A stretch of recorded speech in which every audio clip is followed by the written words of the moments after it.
여기는 수원 공동체 라디오. 지금은 김덕년의 행복한 학교 이야기.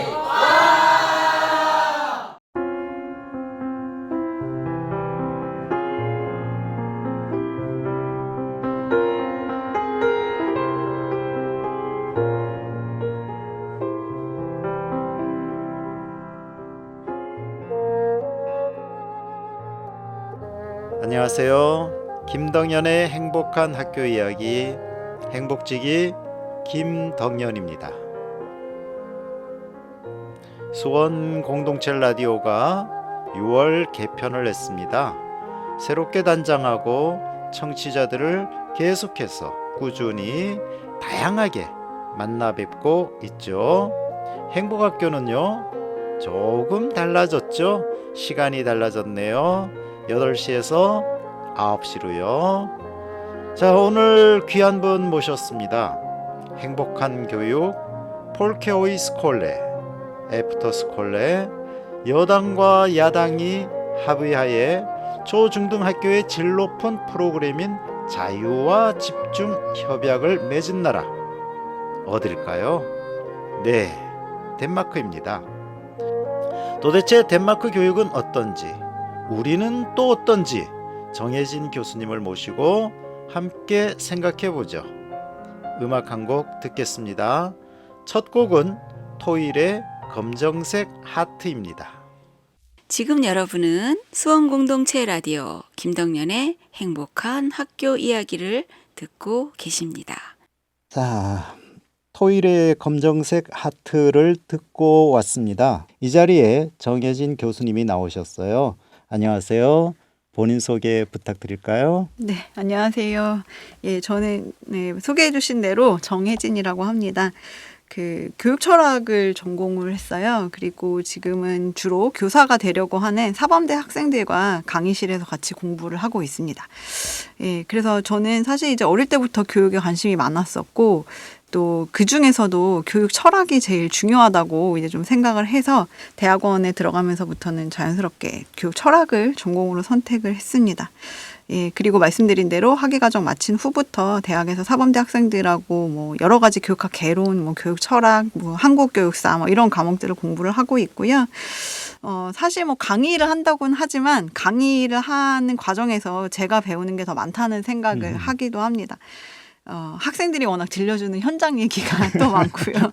세월이 지날수록 내가 경험했던 거랑은 또 엄청 많이 달라지고 있구나, 뭐 이런 것들을 느끼게 되더라고요. 그리고 더불어서 이제 교육대학원에 혁신 과정이 운영되고 있어서 네. 혁신학교에 계신 선생님들을 또 꾸준히 만나 뵙는데 이 또한 저에게는 엄청난 공부가 되고 있습니다. 그래서 혁신학교의 그 변천사라든지 지금 선생님들이 어떤 고민을 하고 계신지 뭐 이런 것들도 같이 듣고 있습니다. 그리고 마지막으로 저는 덴마크 교육, 그리고 덴마크 교육 철학자인 그른투비라는 인물에 대해서 이제 관심을 많이 가지고 있고요.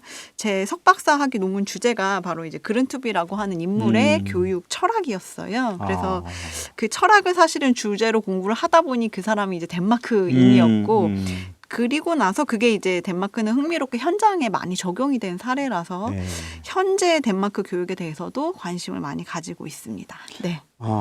철학하면 보통 저희들은 굉장히 어렵다 이렇게 생각을 많이 하는데 거기에 교육 철학. 그런데 다행인 것은 혁신학교 또 덴마크 상당히 익숙한, 저에게는 익숙한 그러한 이야기라서 더 친근감이 있습니다. 이제 이 부분에 대해서는 뒤에서 조금 더 이야기를 좀 나누기로 하고요. 선생님 이력을 좀 살펴봤더니 풀무학교를 졸업하셨네요. 네. 풀무학교란 어떠한 학교인가요? 풀무학교요. 한마디로 정의하기는 굉장히 어렵고, 사실 저는 예전에 그런 얘기 들었었거든요. 학교라는 거는 매년 학생들에 의해서 변한다.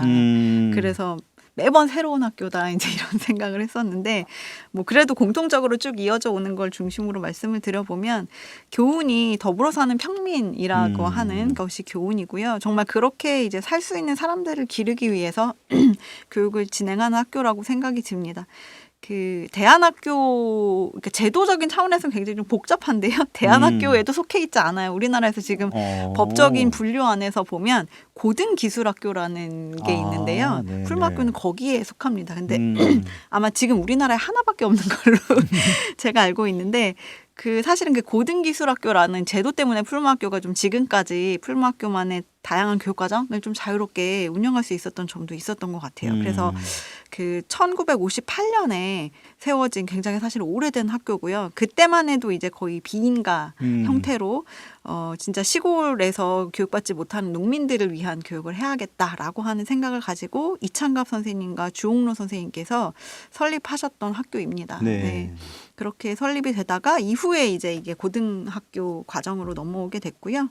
재미있는 건 이제 굉장히 흥미로운 건 이 설립자 중에 한 분이 이창갑 선생님께서 58년 당시에 이제 사실은 58년 그 이전부터 덴마크 그룬투비 지금 아까 제가 전공하고 있는 그 그룬투비에 대해서 잘 알고 계셨어요. 일제 시대에 사실은 이제 그룬투비가 우리나라에 소개가 됐던 부분이 있거든요. 그래서 그때부터 이제 그 그룬투비가 세웠던 평민대학을 모델로 해가지고 그렇게 우리나라에도 이런 학교를 만들고 싶다라는 꿈을 가지고 만든 학교가 이제 풀무학교이기도 합니다. 예, 그래서 얘기를 하다 보니까 길어졌는데요. 그렇게 해서 만들어진 학교이고.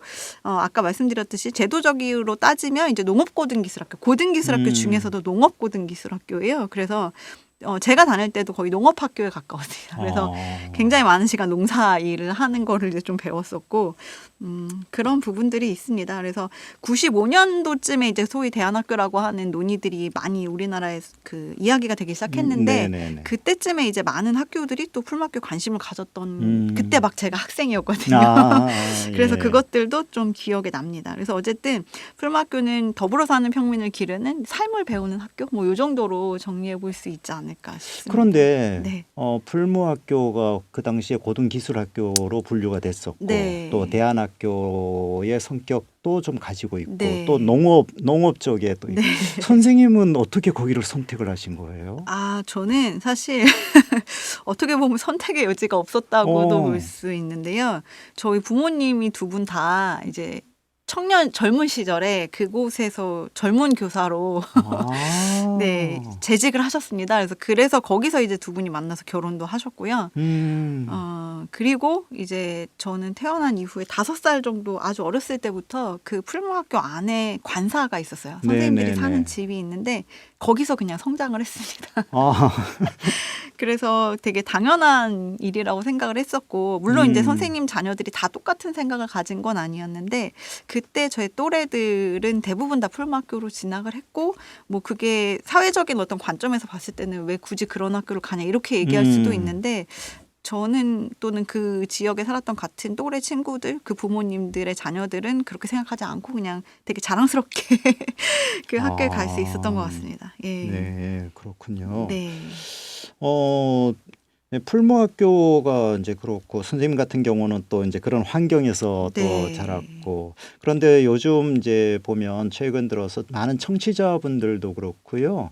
상당히 공교육이 좀 흔들리고 있고 사교육이 위세를 떨치고 있고 이렇게 되다 보니까 내 자녀를 대안교육, 대안학교에 좀 보내고 싶다 이렇게 관심을 갖는 경우들이 많이 있거든요.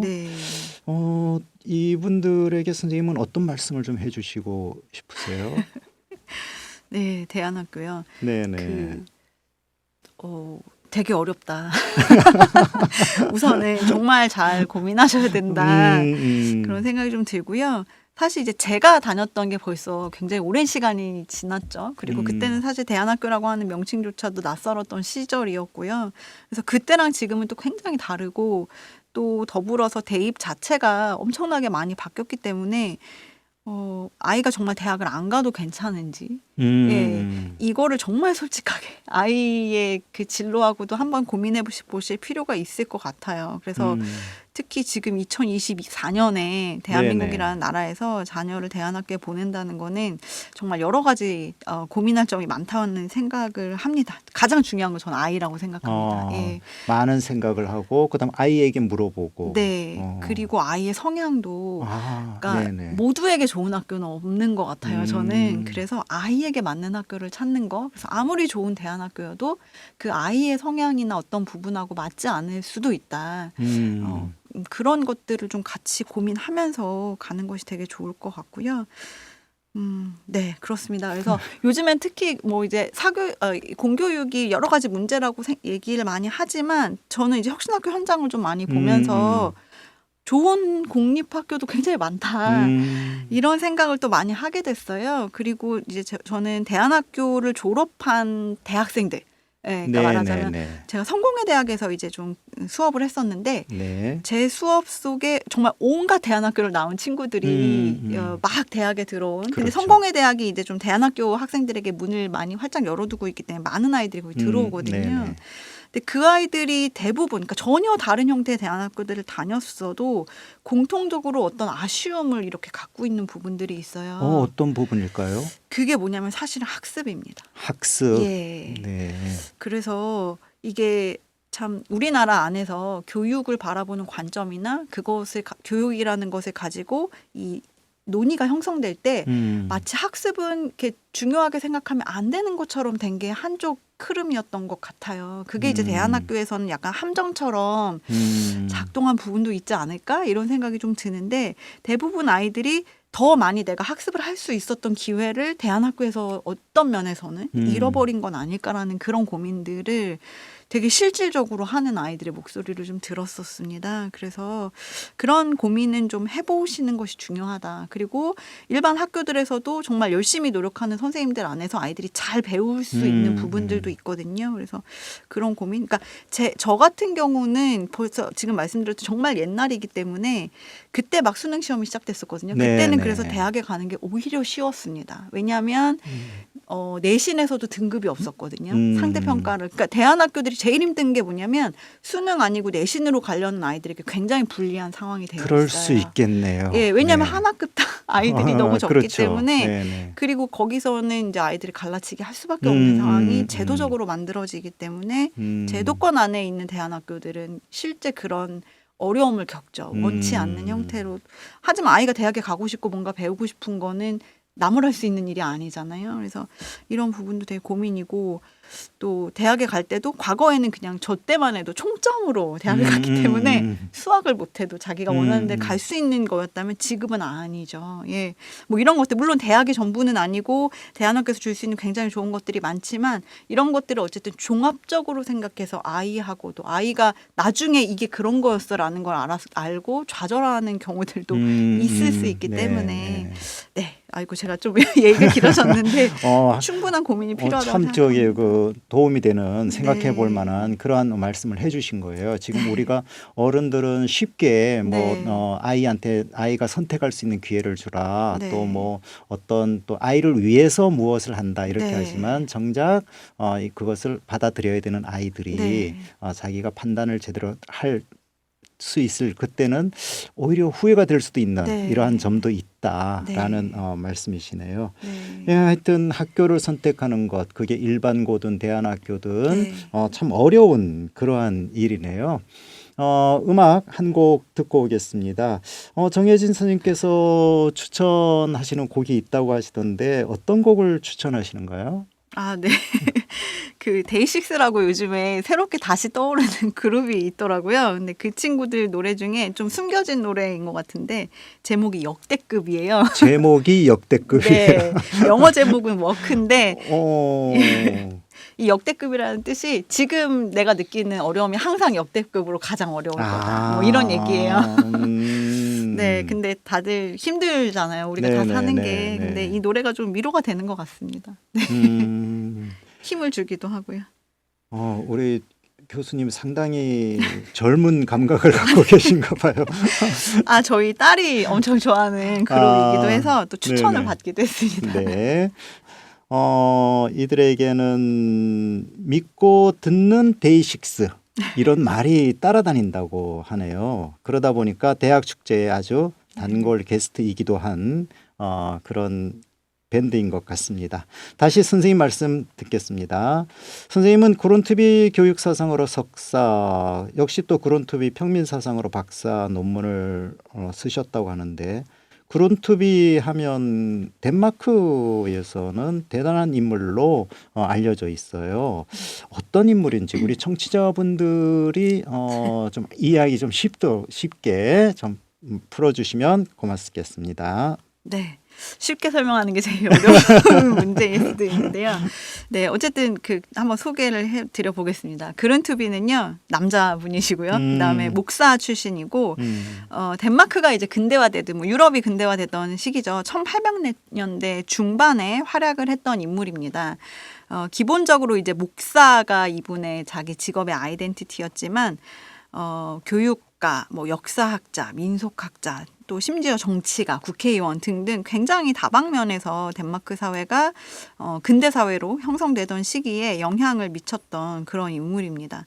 그래서 뭐 그룬투비는 그냥 단순한 인물이 아니라 덴마크 사람들이 누리는 좋은 삶의 상징이다. 뭐 이런 표현을 덴마크에서 그룬투비를 연구하는 학자가 할 만큼 굉장히 중요한 인물이죠. 그래서 제가 덴마크 가서 사람들한테 이제 이렇게 거리에서도 물어본 적이 있는데 이름은 알아요. 근데 자세한 건 잘 몰라요. 뭐 이렇게 얘기하기도 해요. 근데 이게 약간 물과 공기처럼 그들에게 녹아있는 그런 인물이라고 보셔도 될 것 같고 최근에 되게 흥미로운 게 뭐였냐면 덴마크에서 그룬투비라는 드라마가 나오더라고요. 예. 그럼 그룬투비 인물에 대한 네, 그렇습니다. 제가 아직 자세히 이걸 내가 볼 수 있을까 지금 고민하고 있는데요. 뭐 시리즈로 몇 부작 이렇게 나오는 것 같아요. 그래서 좀 더 자세한 걸 좀 찾아보려고 노력 중입니다. 그럴 만큼 이제 덴마크에서는 굉장히 중요한 역할을 했던 인물입니다.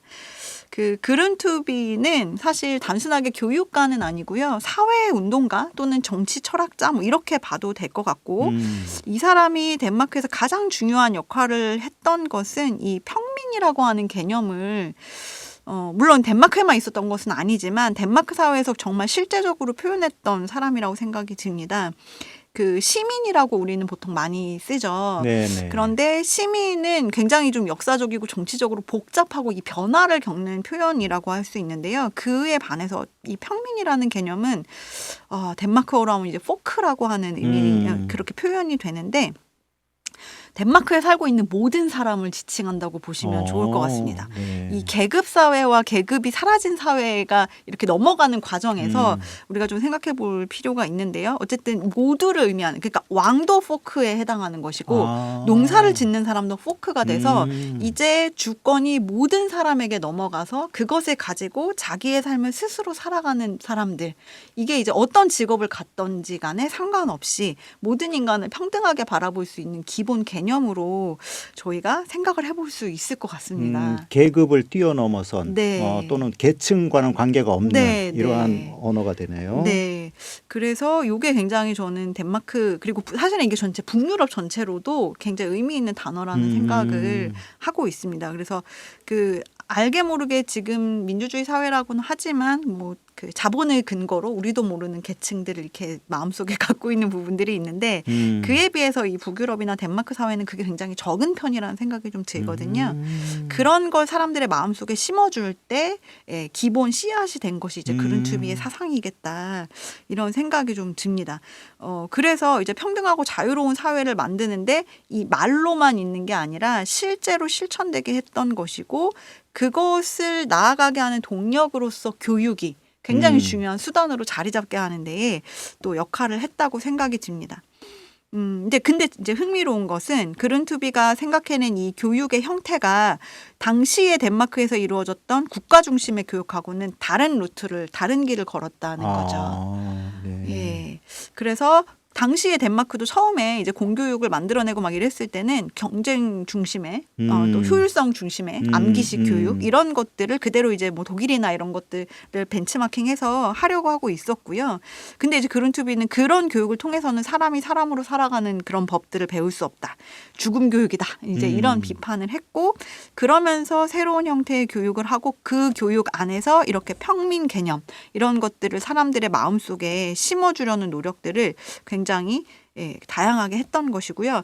그 다음에 이제 이 교육은 그래서 국가와는 별개로 개인들이 그러니까 말하자면 이거 이제 풀뿌리라고 표현할 수 있을 것 네, 같은데요. 네. 농민들이 자기네끼리 일하고 저녁에 토론하면서 이렇게 우리는 뭘 배울까, 뭘 할 수 있을까, 우리의 목소리를 어떻게 낼까 이런 것들을 이제 고민하는 과정에서 만들어진 것이 그룬투비의 생각에 기반해서 생겨난 평민대학 포크 호이스콜레라고 하는 학교입니다.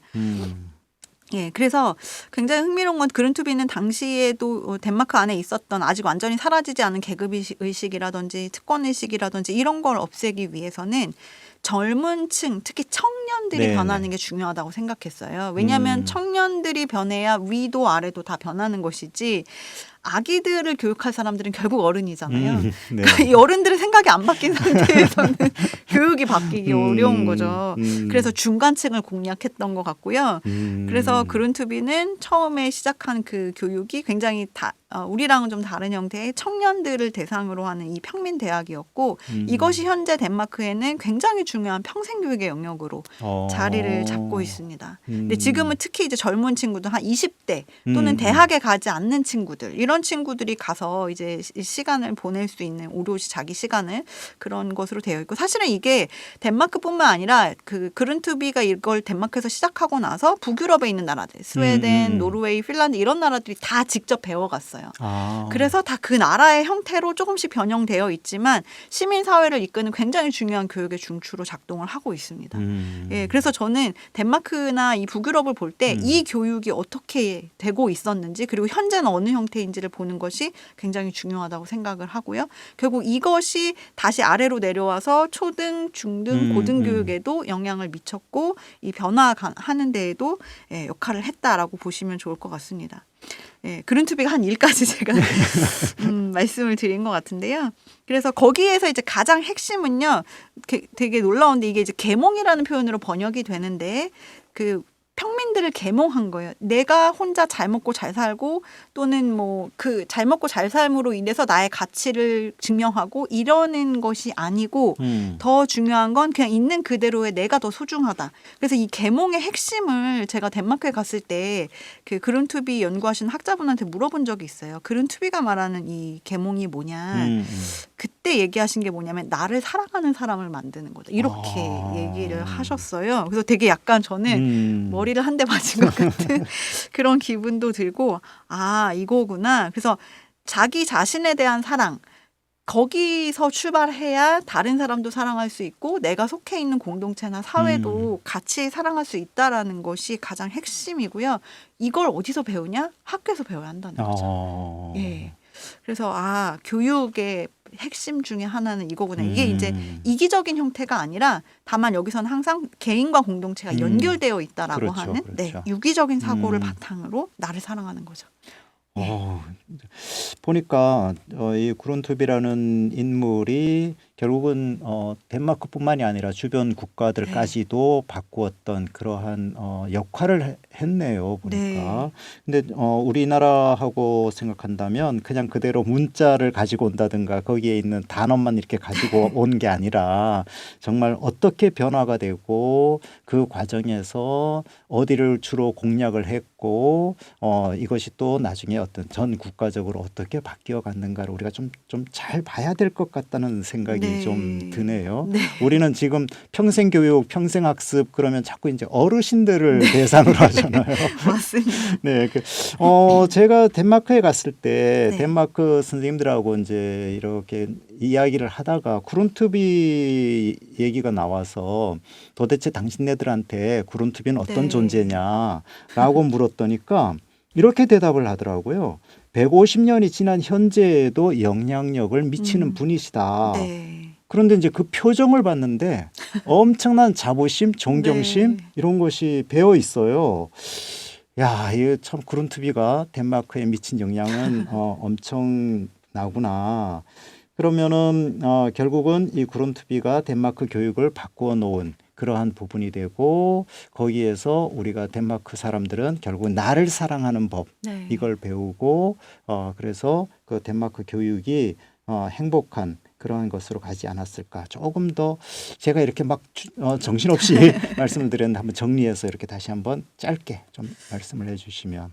네, 그래서 그룬투비가 덴마크 교육에 미친 그렇죠. 영향을 예, 예. 정리해 볼까요? 예, 그래서 지금 말씀하신 대로, 그러니까 대학을 가기 위해서 공부를 해야 된다라는 개념 자체가 없게 만든 그리고 자기 자신으로 성장할 수 있는 것이 교육이다라고 하는 생각을 제가 볼 땐 덴마크 시민은 대부분 덴마크에 살고 있는 사람들에게 머릿속에 교육이란 자기 자신의 모습으로 잘 성장하게 하는 것이다라고 생각하는 거를 만들어준 분, 뭐 이렇게 생각하면 좋을 것 같습니다. 그래서 뭐 점수나 뭐 이런 걸로는 전혀 학생을 판단할 수 있다고 생각하지 않는 것. 네, 예.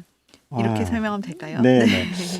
제가 그 덴마크 학생들이 이제 우리 학교 학생들하고 이제 대화를 하는 것 중에 너희들은 행복하니?라고 우리 학교 학생들이 물었어요. 네. 행복이란 얘기를 많이 하니까. 그랬을 때 우리는 행복해 이렇게 얘기를 하기 전에 행복의 개념을 딱 정리를 하더라고요. 네. 정리를 하고 났더니 너희들은 대학을 지금 왜 이렇게 공부를 해? 밤늦게까지 이렇게 반문을 하는 거죠. 네. 그러니까 우리 학생들이 대학에 가기 위해서 대학에 가서 행복하게 살기 위해서다. 그랬더니 바로 얘기하더라고요.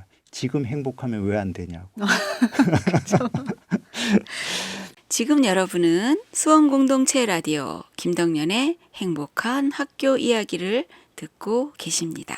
자, 덴마크 학생들의 학교 생활 좀 들려주시겠어요? 그들 10대 생활과 우리나라의 10대 어떤가요? 네. 아마 한마디로 덴마크 학생들한테 우리나라 일반 중고등학생들처럼 살아라. 그러면 아무도 받아들이지 않을 거야. 설사 네가 뭐 의사가 되고 법률가가 그렇게 살면 그렇게 될 수 있어. 이렇게 말해도 아마 그러지 않을 거라는 생각이 좀 드는데요. 제가 이제 덴마크 교육을 연구하는 과정에 정말 딱 한 명 봤어요. 한국에서 중학교 한 1학년을 다니다가 오리지널 한국인인데 오리지널 덴마크 학교로 가서 다니게 된 친구가 한 명 있어요. 중학교까지는 졸업은 뭐 1학년 때 중1 다니다가 네. 덴마크로 가서 이제 학교를 다니는 친구를 한 명 이제 어떻게 어렵게 알게 돼서 이 친구랑 몇 번 이제 인터뷰를 했는데 이 친구 얘기가 이제 실제로 자기가 덴마크 친구들한테 자기가 한국에서 있었던 거 그리고 지금 자기 한국 친구들이 이렇게 살고 있다 이렇게 얘기를 하면은 약간 미쳤다고 할걸요. 이 친구가 되게 직설적인 표현들을 되게 재밌게 쓰는 친구였는데 이제 그렇게 이야기를 하더라고요. 그러니까는 절대 지금 한국의 학생들과 같은 삶을 살지는 않는다는 게 기본입니다. 그리고 그럴 필요도 없고요. 그래서 아까 말씀하셨듯이 덴마크 친구들은 그런 얘기가 딱 나왔을 때 개념부터 정리를 하잖아요. 행복이다. 그러면 행복이 뭘까? 우리는 이걸 행복이라고 생각하면서 이런 얘기로부터 이제 시작을 하는데요. 이걸 이제 어릴 때부터 배우는 것 같고요. 우선은. 그다음에 어쨌든 우리의 입장에서 봤을 때는 저 정도면 정말 쟤는 행복한 거다라는 생각이 드는데 여러 가지 이유가 있겠지만 무엇보다도 우선 그 청소년기의 가장 중요한 시간을 차지하는 학교 생활 그것을 통해서 모든 아이들이 자기가 소중하고 가치 있는 사람 그리고 내가 어떤 사람인가를 배워나가는 시간들을 가질 수 있기 때문에 저는 이제 행복하다고 생각을 해요.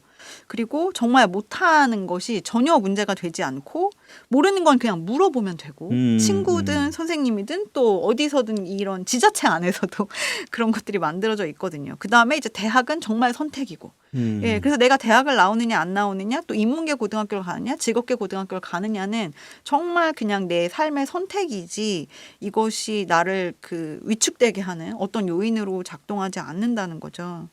이게 우선은 가장 제도적인 차원에서 아이들을 행복하게 하는 이유인 것 같고요. 그다음에 이제 10대 시절에 해볼 수 있는 저는 이제 어떤 면에서는 꼭 필요한 활동이라고 생각하는데 그 모든 기회를 가정의 배경과 상관없이 학교와 지역사회가 마련해주고 있다고 생각이 들었습니다. 그러니까 우리는 그냥 그 돈 있는 애들이 하는 거 이렇게 생각하는 뭐 여행이라든지 각종 레저나 스포츠 다양한 정말 뭐 미술, 음악 뭐 모든 것들이 그냥 내가 원하면 할 수 있는 이런 것들이 되어 있고 또 청소년기에 그 막 발산된 에너지 엄청난 개구쟁이지 그렇죠. 이런 모든 것들을 여기는 이미 놀아본 어른들, 자기도 그렇게 행복하게 산 어른들이 얘네들에게 더 재밌게 놀게 해주고 싶은 욕구를 가지고 음. 학교에서 그걸 마련해주는 이제 그런 느낌이 좀 들었습니다. 어. 그래서 아이들이 정말 행복하겠다라는 생각이 듭니다. 놀아본 사람이 놀 줄 안다고 좀 그런 부분이 있을 것 같으네요. 네. 그럼 이제 제가 듣기로 이 덴마크 같은 경우는 휘게 문화라고 네. 있다고 하더라고요. 네. 그 우리 청소년들도 이런 어떤 휘게 문화 같은 것을 조금은 누릴 수 있도록 해주면 좋겠다 이런 생각이 드는데 굉장히 바쁘게 돌아가잖아요. 네. 우리 아이들이 그 바쁜 시간 중에도 짧은 시간이라도 좀 그런 여유를 가질 수 있는 시간이 있으면 좋겠다 이런 생각이 들어요. 네. 그 휘게 문화뿐만이 아니라 그 다음에 또 애프터 스콜레라고 하죠. 그 애프터 스콜레에 대한 말씀도 조금 덧붙여 주세요. 네. 그 휘게는 사실 이제 덴마크는 청소년뿐만 아니라 사회 전체의 문화로 자리 잡고 있기 때문에 너무 당연하게 이제 삶에서 이 사람들은 가져야 하는 시간으로 여기는 것 같아요. 그리고 덴마크가 사실은 이제 기후라든지 이게 너무 안 좋기 때문에 우울할 수밖에 없는 환경에서 살아남기 위한 방식이기도 했던 것 같아요. 그래서 겨울이 되면 한 11월쯤 되면은 해를 보기 어렵죠. 한 네. 4시면은 어두워져서 다음날 네네네. 아침 8시까지 어두우니까요.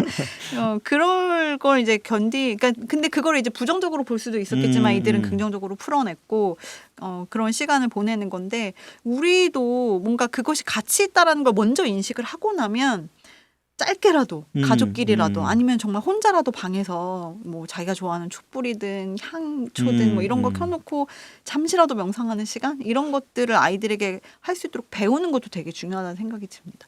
학교에서 그거를 가르쳐 주실 수 있으면 얼마나 좋을까 이런 생각들이 좀 들고요. 네. 예. 아까 휘게는 학교에서도 할 수 있잖아요. 맞아요. 충분히 그 가능할 수 있는 네. 부분인 것 같아요. 네. 요즘 명상 다큐가 며칠 전에 나온 걸 제가 잠깐 봤는데 학교에서도 이제 그런 걸 한다고 하더라고요. 저는 휘게랑 명상이 좀 이렇게 닿는 부분이 있다는 생각이 듭니다. 그렇고요. 그다음에 이제 애프터스쿨의 이야기로 좀 넘어가 보면 제가 저희 딸을 우연한 기회에 덴마크 애프터스쿨레에 작년에 1년 보내고 왔어요. 네. 그래서 이제 워낙 다양한 애프터스쿨레가 있기 때문에 저희 딸의 그 경험을 기준으로 말씀드릴 수는 없지만 그래도 어쨌든 거기서 본 게 이제 공통적인 부분들이 많이 있을 거라서 좀 같이 설명을 드려볼 건데요.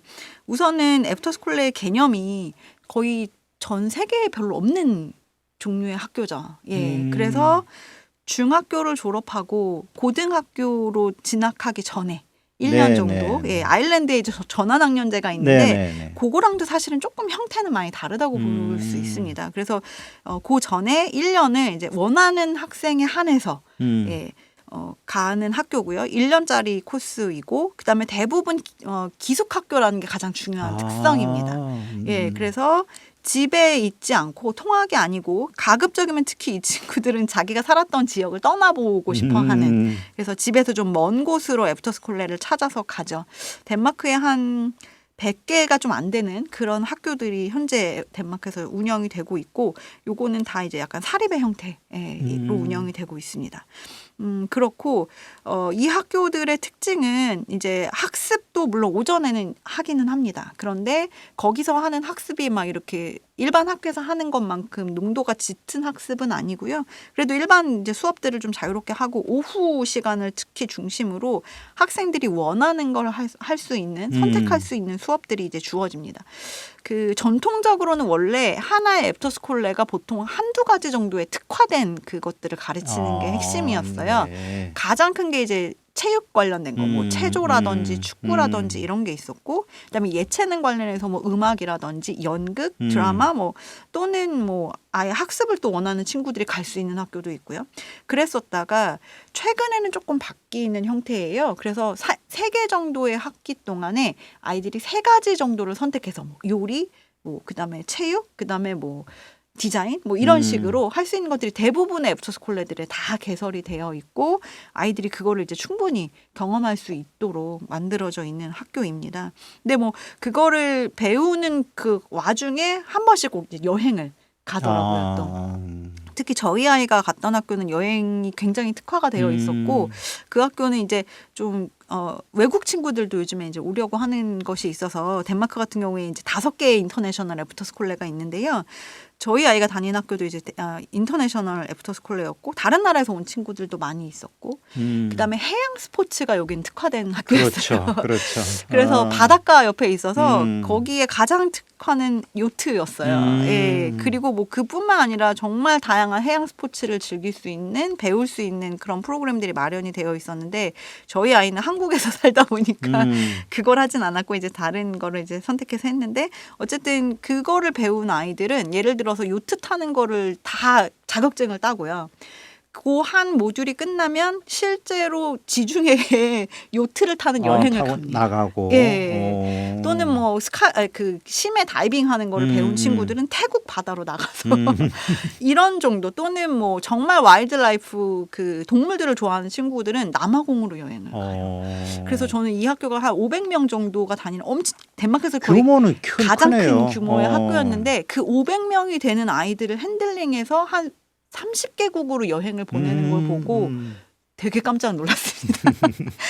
그 선생님들이 보통 한 2-3분씩 따라 붙는데 선생님들 자체가 이미 여행에 특화되신 분들인 것 같기도 했어요. 저희 아이는 캐나다로 스키 관련된 여행을 갔었는데 여선생님 3분이 가셨거든요. 근데 그분들이 다 직접 운전하셔가지고 얘네들을 데리고 그 캐나다 산속에 있는 캠핑장, 스키장을 데리고 다니시는 뭐 이런 것들도 좀 볼 수 있었습니다. 그래서 아이들이 정말 해보고 싶은 거를 충분히 해보고 근데 이제 더 재밌는 거는 물론 진로와도 연결을 시키지만 그게 꼭 자기 직업이 돼야 된다고도 생각하지 않는다는 거예요.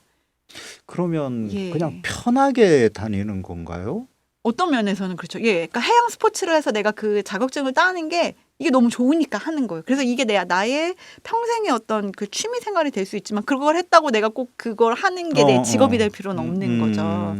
예, 물론 이걸 정말 내 직업으로 삼고 싶다고 해서 가는 친구들도 뭐 그럴 수도 있죠. 있겠고. 예. 근데 대부분의 아이들은 그 강박은 없는 것 같았습니다. 예. 일단 그 애프터 스콜레 같은 경우는 학생들의 어떤 강박 이런 거는 좀 덜하겠네요. 네. 그리고 이제 사실은 그런데 이제 여기 같은 경우는 나왔다고 또는 안 나왔다고 전혀 어떤 뭐 졸업장이 기능을 갖거나 형식적인 이런 거를 갖는 학교는 아닌데도 덴마크는 현재는 점점점 여기를 가는 아이들의 숫자가 늘어나고 있는 그런 이쪽이 이제 늘어나고요. 네, 가고 싶어하고 그렇다고 합니다. 문득 이런 생각이 나네요. 지금 이제 학교 현장에서는 현장 체험 학습이 조금 논란이 되고 있거든요. 네. 우리도 그 덴마크 쪽을 조금 연구해 볼 필요가 있겠다 이런 생각이 드네요. 어떻게 그런 상황이 될 수 있는지. 네, 뭐든지 자꾸 이렇게 본질적으로 파고 들어가 봐야 되겠다 이런 생각이 듭니다. 네. 만족도는 상당히 높다고 그렇게 이제 통계에 나와 있더라고요. 네. 이런 이유가 뭘까요? 만족도가 높은 건 우선은 그 아이들이 행복하기 때문이라고 저는 생각이 들어요. 그러니까 덴마크에서 좋은 학교라고 말했을 때 뭘 기준으로 그러면 이 사람들은 이 학교가 좋고 만족스럽다라고 느끼느냐의 핵심이 제가 알기로는 아이들이 좋아하는 학교거든요. 가고 싶어하는 학교. 그래서 덴마크도 이제 학교 선택제를 이렇게 개혁하는 과정에서 했어요. 원래 배정하는 형태였는데 선택제를 했을 때 그 선택의 기준이 주로 아이들이 만족도. 근데 그 만족도가 뭐 진학률이라든지 성적이 아니라 얼마나 즐거웠는지. 예, 아이가 계속 지속적으로 학교 가는 것을 좋아하는지 뭐 이런 것들을 좀 많이 보는 것 같더라고요. 이제 거기에는 아이가 계속 학교를 가고 싶다고 하는 것은 여러 가지 이유들이 있겠지만 그런 것들이 대부분은 이제 뭐 그런 성적이 아니라 삶의 질. 말하자면 그런 것들이 기준이기 때문에 그렇고 그러면 어떻게 그 삶의 질이 유지가 되는가라는 질문을 했을 때는 교육을 바라보는 관점이 계속 다르다는 거죠. 앞에서도 말씀드렸지만 내가 누군지를 알 수 있고 나에 대해서 생각하는 거. 그런 과정들이 있기 때문에 그 아이들이 그 안에서 각자 다 소외되는 게 아니라 나도 주인공으로 배우고 있다는 느낌을 받는 것 같아요. 예, 그러니까 뭐 우리도 요즘에는 많이 그렇게들 노력을 하시는 걸로 알고는 있는데 그래도 우리는 이제 약간 성적 때문에 어떤 제한을 받거나 그냥 교실에 앉아 있다가 갈 수밖에 없는 이제 이런 아이들이 비교적 많다면 덴마크는 그런 아이들이 거의 없는 거죠. 특히 초등학교 단계에서는 그 전 영상으로 되게 많이 보는데 정말 재밌겠다. 어. 그런 생각이 들게 많이 놀고요. 음. 중학교 단계도 꽤나 즐겁게 예, 그러면서도 차근차근 좀 배울 거는 배워가는 그런 교육들이 좀 이루어지는 것 같고 이제 우리 그리고 오해하면 안 되는 게 얘네들이 만약에 고등학교를 이제 가는데 네네. 그때 딱 나뉘고 나면 정말 내가 대학에 가는 인문계를 간 아이들은 정말 무섭게 공부한다는 거예요. 예. 그래서 그렇기 때문에 걔는 거기를 가는 거고 나는 그런 공부와 전혀 나와는 관계가 없다라는 친구들이 정말 내가 하고 싶은 일을 찾아서 직업계 고등학교를 가는 것이죠. 근데 직업계 고등학교의 교육의 질도 저는 굉장히 높다고 봅니다. 그래서 단순히 기술을 배우는 게 아니고 제가 봤던 과목들이 되게 놀라운데요. 뭐 사람과 직장 문화 뭐 이런 오, 과목들이 네. 있어요. 그러니까 단순히 내가 벽돌을 쌓을 줄 아는 이 기술이 아니고요. 그 안에서 내가 어떻게 벽돌을 쌓는 다른 사람들과 관계를 맺고 그거를 잘 쌓을 수 있을지 정말 그 장인 정신을 배우는 거죠. 그래서 내가 할 일이 없어서 할 줄 아는 게 없어서 벽돌을 쌓는다고 생각하는 게 아니라 자부심을 가지고 나는 되게 잘하는 좋은 벽돌공이야 이런 생각을 가지고 심지어 환경 이슈까지 생각하면서 이것들을 건물을 짓는 사람으로 성장을 시키는 거거든요. 그런 안에서 아마 다들 만족을 할 수 있는 그런 학교가 되고 있는 것이 아닐까라는 생각이 듭니다. 역시 여기에서도 보니까 아까 구름투비 거기에서 나를 사랑하는 법, 네. 그 나를 사랑하는 법에서 또 거기에 따라서 내가 선택하고 이렇게 네. 되니까 역시 이제 자존감도 상당히 높은 네. 이러한 시스템이 되는 것 같네요. 네, 네. 마냥 부럽습니다. 근데 이제 문득 드는 생각이 아까 교수님께서 그 대안학교 학생들에게 어떤 학습적인 부분이 조금 부족하다 네. 이런 것이 있습니다. 사실 우리나라에서도 지금 많은 학부모들이 불안을 느끼는 것이 이런 학습적인 이런 측면이 좀 강하거든요. 네. 그 학습에 대한 개념은 좀 다를 수는 네, 있지만 이런 부분이 이 불안 요소가 학생 개인은 물론이고 또 가족에게 심지어는 지금은 이제 사회적 불안까지 그렇게 이제 가고 있는데 우리 교육이 어떤 방향으로 가야 될까요? 네, 되게 어려운 것 같습니다. 어렵지만 좀 우리 교육의 방향을 좀 고민을 해본다면 우선은 그 학습의 개념을 좀 같이 정리하고 공유하는 게 중요할 거라는 생각이 듭니다. 그러니까 학업 성취도라는 것이 무엇이냐라고 질문을 했을 때 어쨌든 저희는 이제 객관적으로 나오는 성적, 그다음에 이제 상대 평가를 통해서 보게 되는 그런 위치, 이거를 약간 학업 성취도의 근거로 좀 생각하게 되는 부분들이 있는 것 같은데요. 그것보다는 진짜 얘가 뭘 할 수 있나? 예, 또는 그 중에서도 가장 의미 있는 게 좀 어떤 것을 읽고 어떤 생각을 할 수 있고 어떤 표현을 할 수 있나?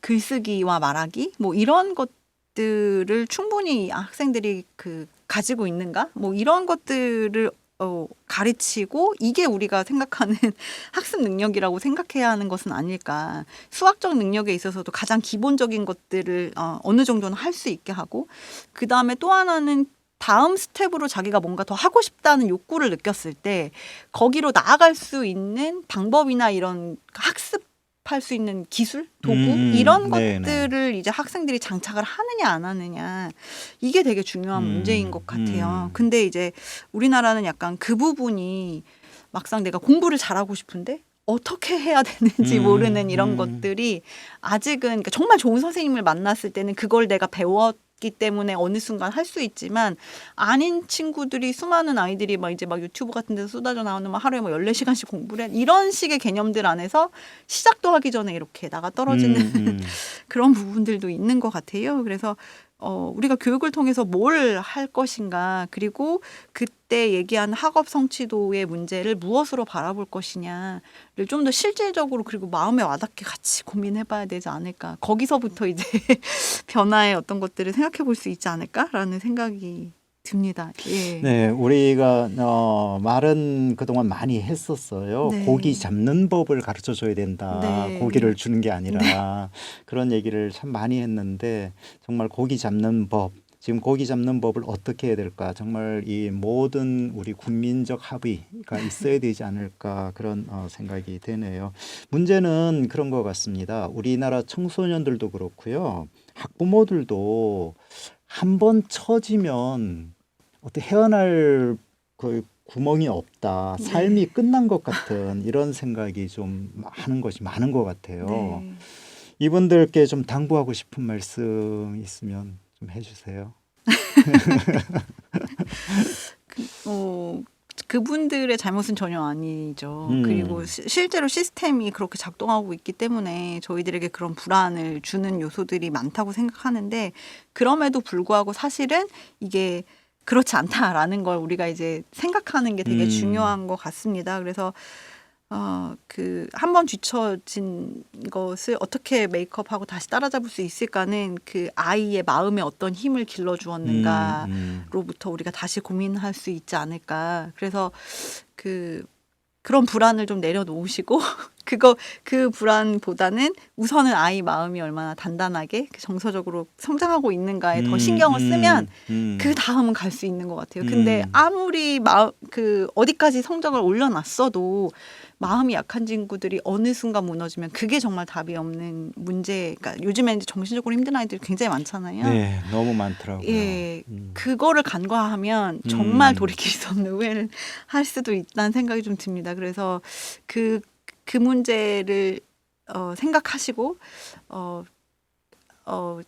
눈에 보이는 그런 성취도를 가지고 우리가 볼 게 아니라 진짜 이 아이에게 어떤 힘이 있는지를 보는 것이 이 아이의 긴 걸 놓고 봤을 때는 뒤처졌다라는 게 별게 아닐 수도 있다라는 거를 같이 생각을 해보면 어떨까.